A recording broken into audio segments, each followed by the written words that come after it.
Hey everyone, today I'm coming to you with a review of the brand new Star Wars The Vintage Collection, the Book of Boba Fett, and the Book of Boba Fett Fennec Shand. These two figures were released at approximately the same time. I did get Fennec Shand about a month ago though, and I did get Boba Fett like a few days ago, but these are both amazing figures, basically just Shrunken Black Series, and easily are in my opinion, probably the best TVC that I own, up there with Bo-Katan and stuff. But they've been doing a really great job, and I haven't reviewed any TVC in a while. I just don't know if there's any demand on it for my channel. I mean, actually, I take that back. There definitely is, because I did one video, and it's a very highly viewed video. But I hope you guys enjoy this video, and if so, I will try to keep pushing them out. I do have a Bo-Katan and Cosca Reeves review coming up. I do like to do these videos in twos because they are smaller figures, so I can just, focus on these two, especially because this is a pair that everyone probably wants to get both of. But I'm going to start off with Boba Fett, and then we'll get into Fennec Shand. But first, I want to show you the boxes. Okay, guys, so we're at the time where we are approaching plastic-free packaging. Now, this, in my opinion, is a huge problem because, not that my figure was bad, I had a great experience first time, but I have seen so many errors on this figure coming out of the package, whether it was a leg removed, whether it was the head and the shoulder pads removed, whether it was the paint on the head was completely tilted to the side. There's just been a lot of problems with this figure, so I'm really hoping Hasbro gets their shit together, for lack of a better word, because, if this is the future, this is not a great start, and I really hope they figure something out, because I just think we should see the item. Like this, it's, like with Lego, it's different, but like, you need to see the figure. You're buying the figure, paint apps could be different, and like, yes, it looks basically exactly like how it looks on the box, but sometimes it's not gonna. But that is my basic rant of the Boba Fett Tatooine box, talking about cardboard. But I did want to show you how it was packaged. I kind of want to try to do this review quicker than normal, because this video definitely has the potential to be like a 25-minute video. But there you can see the figure was tucked in here, and they were in little baggies. Honestly, it makes me sad, but whatever. I do have to say that this figure did cost me $40 Canadian, which translates to $30-35 US. So that's just insane, in my opinion. Like, what the hell, for this figure. So they're using less plastic, which you would hope would go in the box. You would hope would decrease the price, but it does not. It just increases it. It doesn't even keep it the same. But that's enough of the box. Fennec Shand's box is normal. You can see Fennec Shand. And I do have to point one thing out, and I'm so sorry. But I got the Fennec Shand a long time ago, and I'm missing one of her accessories for the review. And I was debating on whether or not to do this based on that spotchka bottle. So here you can kind of see what it is. But I cannot find it. I spent 3 hours today looking for it, and I can't find it. But it's literally just a little jug. It's the same size as her helmet, and it's a jar of Spotska. So I spent 3 hours of my day looking for that. So I'm sorry if that affects your viewing pleasure, and I'm sorry if you came to this video exclusively to see the Spotska bottle, because you are out of luck, sadly. But we're going to start with Boba Fett. He is included with a bunch of accessories. This is obviously a deluxe figure. He's included with his helmet, which they count as an accessory. Oh, I'm zoomed in. Hopefully that wasn't for a long time. But we're going to start with the Boba Fett, and he's included with his helmet, obviously, which they consider accessory. You get the beautiful Tamora head sculpt, which we'll get into later. His jetpack, he does include his pistol. This basically just a Shrunken Black series. If only we got the Boba Fett, Book of Boba Fett outfit in Black series. You can see his other blaster. And then he is included with these two like shattered stormtrooper heads, which is just awesome to get, because you can have them laying around anywhere, or you could put them on a stormtrooper. Like, for example, actually I don't have a stormtrooper with me, I wish I could, but I only own the flame trooper too. So they are new sculpts too, which is awesome. They have, this one's obviously crushed, and this one is crushed as well, but this one has more paint, this one has more sculpt in it, so you can see those are the stormtrooper heads. So that's honestly a really cool accessory, especially to see him like duel all those stormtroopers in The Mandalorian. And then lastly, he's included with two blast effects, which are basically just shrunken down versions of the Black Series one. And they are a little hard to get into the peg, but they do go in. Okay, and that one's on the other side of the room. But, okay, this one went in. So they go in like so. So you can see like that. Gosh, that one went very far. Hopefully I'll get that one after.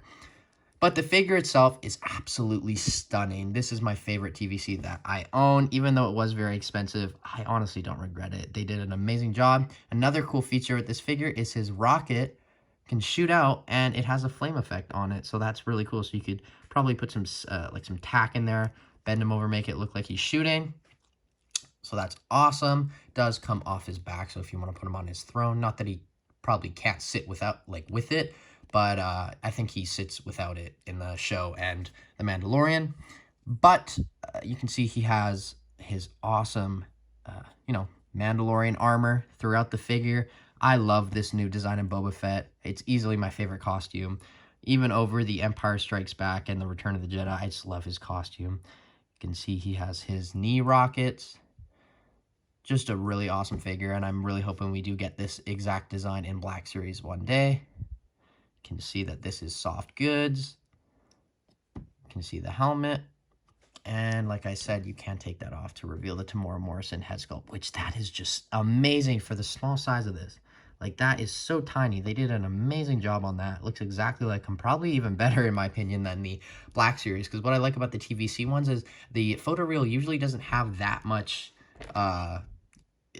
gloss or shine to it like the Black Series ones, which is always a benefit. But like I said, I don't want to talk too much about the figures, even though I probably should to be a responsible reviewer. So I'm going to get on to Fennec now. But yeah, that was Boba. Fennec, she is included with her blaster. What I like about this one is this is attached to the blaster. Unlike the Black Series one, it was separate, and one of the holes kind of broke, so I had to glue it on. Then I decided to take it off. But yeah, this is one mold, and it looks very, very good. And then she's also included with a unmasked Fennec Shand head sculpt, and I'll show you how they did that. She also was included with this blaster, which I don't remember her using. I'm sure she did, but it's good to get these accessories. And obviously the Sposka bottle, like I said, right there. She's included with that, but I'm so sorry. I couldn't find it. But what's interesting about this figure over the Black Series one, in my opinion, is that you can't actually see through the visor. And they didn't even like put a thing under it. So like eyes under it. It's just like a black line. So that's very interesting to me. Just a black line there, which, whatever. It's good. It's better when you have the head off, because then you can just put this on, and then you could have her holding the helmet and it won't look as bad. But the interesting thing is the ponytail just ports out, and then you port it into this head sculpt like so. I think that's in. So yeah, you just put that on, and there you have your unmasked Fennec Shand. Wow, that is just stunning for the size of this. Like, this is so tiny, right? Like, looking at the camera, they look huge, but they are very, very small. Her outfit design is absolutely phenomenal. All the sculpting, it's basically just as detailed as the Black Series one, but they did a phenomenal job. And I will compare the Black Series versions of these soon, but you can see her soft goods printing. Just a phenomenal job overall. Her boots, great articulation. There's like a weird kind of design. They did like 2 flaps, and then they did the other flap there with printing. The back has so much sculpt, and that head sculpt is just absolutely, absolutely amazing.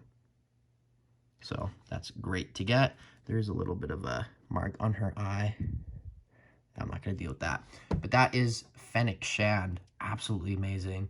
She has her, I don't know what you'd call that, but she has her orange stain on her arm, which is great to get. And then she can just hold her gun over her shoulder like so.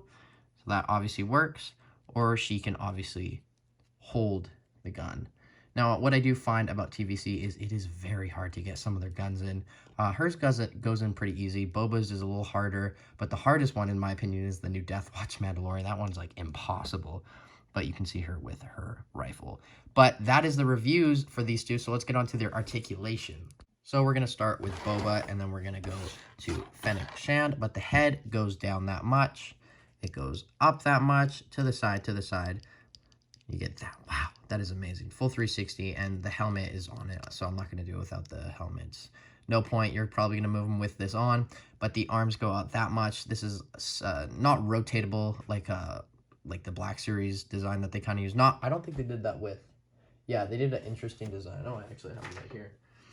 They, wow, it's weird to see these two in scale, but the upper half basically is the same of this figure, just enlarged, so you can see that they just made this a part of the torso, and the shoulder pad was a part of the arm, but on this, the shoulder pad and that part are a part of the torso. But the arms go out that much. They go full 360. The elbow goes in that much, which is great. It does have a swivel, and you can bend it that way if you want. Probably don't do that, though. And then this hand, or both hands actually, are the vertical hinge, so they go up, down, full 360. And this one goes up, down, full 360. The ab crunch, it goes down that much, back that much, to the side, to the side. So if you want, I love Tamora Morrison, but he's obviously a little bit bigger in the shows, so you could kind of put that torso out to make him have a little bit of a Boba belly. But yeah, I'm just gonna have him like this. It looks great either way. But it goes out that much, forward that much, side, side, full 360. Ooh, nice ratchet. And then the legs kick forward that much, back that much, splits, upper thigh cut, single jointed knees, which you can see some sculpting in there, which is always great to get. They also, nope, they just go up and down, but they moved. And then the ankles go up, down, and ankle rocker pivot. So just amazing articulation on this bow. There's nothing really more I could have asked for. Maybe butterfly joints, but I don't think any TVC figure has those yet. That's probably what they're going to try to go for next, but overall, just amazing articulation. Now, Fennec Shand is just as good, basically, but the head goes, well, I spoke too soon, goes up that much, down that much, to the side, rotates that much, and I'll do it with this one. I'm not going to put the ponytail on, but you get great movement, full 360, obviously. The arms go out that much. They go full 360. The elbows go in this way. A little more than 90, but basically 90. There is also a swivel.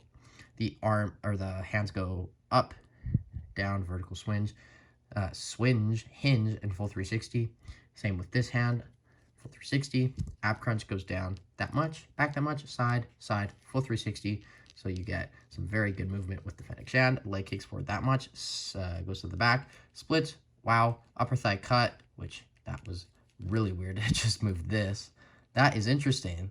You don't get that with Black Series, but the upper thigh cut goes like that, full 360, single jointed knees, goes in that much. That one does have swivel on like Boba. Feet go up that much, down, and ankle rocker pivot. Let's get on to the comparisons. So I actually have a lot of comparisons with these two. Obviously, the first comparison that I would like to do is with the Black Series versions of both of these. So here you can see Boba Fett. This is his Morak design, but they did call it Throne Room design, which it is technically, but it also isn't. So they will probably do another Boba Fett and call it Tatooine like they called this one. So you can see basically just shrugged it down with a few changes. And then you can see that this head sculpt, like I said, is shiny compared to the other one. And then we have the Fennec Shand, which is an amazing figure. Probably one of the best of the year, in my opinion. You can see these two together. Basically, just shrunken down version, but with this one actually had sculpt, which I prefer over the cloth. Oh, the are not standing. So put those there. Here we have, this was also in the same wave as Fennec Shand, but the Death Watch Mandalorian. As you can see, that gun is barely on there. But you have Death Watch Mandalorian. Did want to do Bo-Katan next to these two, which I will have a review of her and Koska coming soon. Here is Koska. Here we have Migs. I don't know if I'll review him. IG-11. Great figure. My only Mandalorian is the snowy Maldo Kreese Mandalorian. So we have the Book of Boba Fett tag team. If you squint, if you don't, he has snow on him on Tatooine, which makes no sense. And then here's my only other TVC Boba Fett, which is Return of the Jedi, which is also an amazing figure. Not as good as this new one, though. But the helmet is basically the exact same size, so I like that they kept it consistent with these two. especially because this one was also a new mold. And then Bib Fortuna, which we are getting a big Fortuna, but this is the Return of the Jedi version. But that is all the comparisons I have, so let's get on to my final thoughts. So overall, these two figures are absolutely amazing. These are perfect versions for TVC of these two characters. I have basically no complaints. I can't even think of any. They just did an amazing job. Only thing that's bad for me is basically together these were $60, which means $30 each, which is basically the price that Black Series are. So that's bad. It's a hard pill to swallow, but that one, the Black Series version was deluxe, so it would have been more. But yeah, amazing figures. I'm going to give the Boba Fett. But okay, let's not talk about the price because Toys R Us is very expensive. It's going to be cheaper other places, but overall, I'm genuinely going to give him a 10 out of 10. I think that might be my first 10 out of 10, but this is an absolutely amazing figure. Just the figure itself with all of its accessories is absolutely amazing. And it does feel like it is deluxe worthy because it is not only an entirely new sculpt, you get this awesome jetpack with this cool effect, you get two rocket effects, you get two stormtrooper heads, and you get the helmet, the blasters. Just it's not the most deluxe, but I definitely see it. It's more deluxe worthy than the Black Series one, I'll say that. They didn't even bother to put the rocket effects with that one, which kind of is sucky, but yeah, 10 out of 10. And this Fennec Shand, I'm going to give a 9 out of 10. My only problem is I don't really like that you have to port that ponytail in and out. I mean, I guess that's the best way of doing it. It just is really gummy, and I never know if it's in or not. And then I'm also, I don't know if I'm a huge fan of the soft. Actually, no, that's not. I'm not gonna. I'm not. I don't actually care. But yeah, I'm gonna give her a. I said 9, but I'm gonna give her a 9.3 out of 10. And Boba Fett is 10 out of 10. But these two are absolutely amazing figures. I am now very convinced on getting the throne room. Hopefully, it's still in stock. I'm definitely thinking of getting that, and these two will go in perfectly. But let me know if you're going to get these two figures or one or whatever in the comments below. Do you like them? Are they as good as I say they are? What are your thoughts on the plastic-free packaging? Just start a discussion in the comments below. And as always, I have been Jagger Collector. I will see you in my next video, which should be Sabretooth. Ugh, that's definitely not as good as these two. Peace and love. But yeah, until tomorrow, which I hopefully will see you then. Bye, guys. Boba Fett. Boom, boom.